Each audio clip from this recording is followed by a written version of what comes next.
qui, cette semaine,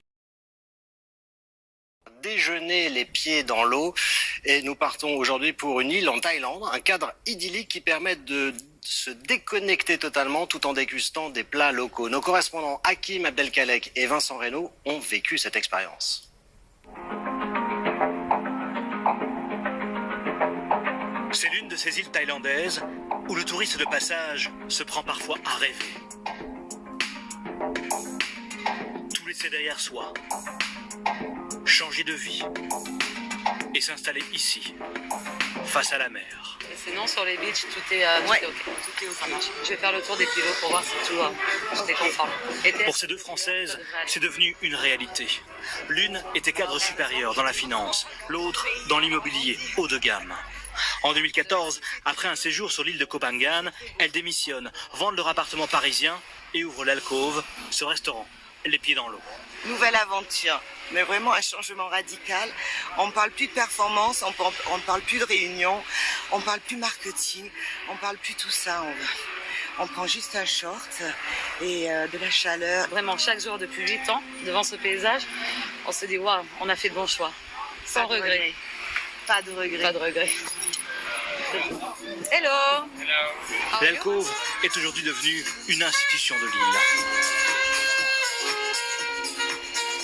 Une ambiance intimiste et une décoration très travaillée, qu'elle revendique comme une ode à la féminité. Avec plusieurs références iconographiques à Coco Chanel. L'idée, c'est d'être un peu chez nous. Vous n'êtes pas les gens ne sont pas des clients en fait, ce sont des amis, des invités, on reçoit chez nous. C'était vraiment l'idée, chez les filles, dans notre salon, dans notre cocon. Comment ça va? Ça va? Welcome back. Merci. Tu viens avec les chéris? Eh oui. Ils sont là-bas. Avant le Covid, elles faisaient chaque soir entre 250 et 300 couverts. Désormais, elles sont à 150 couverts en moyenne. Des habitués, mais aussi des touristes, comme ces Bruxellois. Moi, je vois les enfants, la musique un peu lounge, les bruits des vagues. On est bien là, on est en vacances, quoi, on est au top, quoi. Si vous voulez de plus. Ce que les propriétaires voulaient précisément de plus, c'est qu'une fois la nuit tombée, leur restaurant devienne une scène culturelle.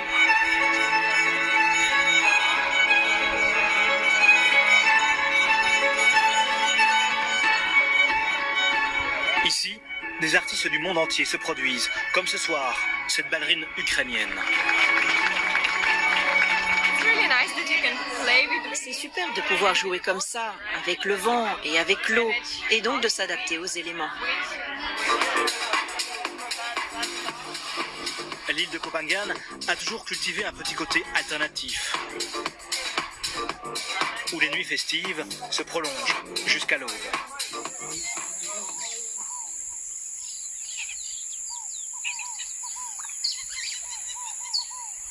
Alors chaque jour, les deux restauratrices s'adonnent au yoga, une pratique très répandue sur l'île, qui revendique aussi un côté bien-être. C'est vrai qu'on a un travail qui est quand même très, très demandeur en termes d'énergie et à donner aux gens. Donc pour qu'on puisse donner aux gens, il faut vraiment qu'on prenne nos moments à nous pour se reconnecter à nous. Vraiment, c'est très important. Car dès 8h30, Mélanie est au fourneau. Et la crème, évidemment. C'est l'un des plats signatures du restaurant, le poulet à la normande, souvenir de ses repas d'enfance. On s'est dit, on va faire le plat de nos parents. On a besoin d'aide ou de conseils. On appelle maman, on appelle papa et on trouve une solution. Et elles ont également créé le parimisu, une adaptation normande du tiramisu. On a créé cette recette avec calvados, avec caramel au beurre salé, avec des palais bretons. On a notre boulanger français qui nous fait ce petit palais breton, frais tous les jours. Ce soir encore, l'Alcôve fait le plein, avec son ambiance cabaret. Dans les cuisines, c'est le coup de feu. Les plats sont presque toujours accompagnés d'une touche française qui a fait aussi le succès de l'établissement. C'est un tout. La présentation, la manière de faire revenir les pommes de terre. Le canard ici est incroyable. Le canard et le poulet à la normande.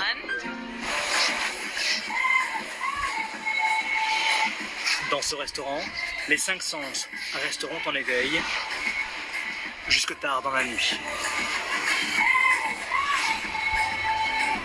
une grande première scientifique.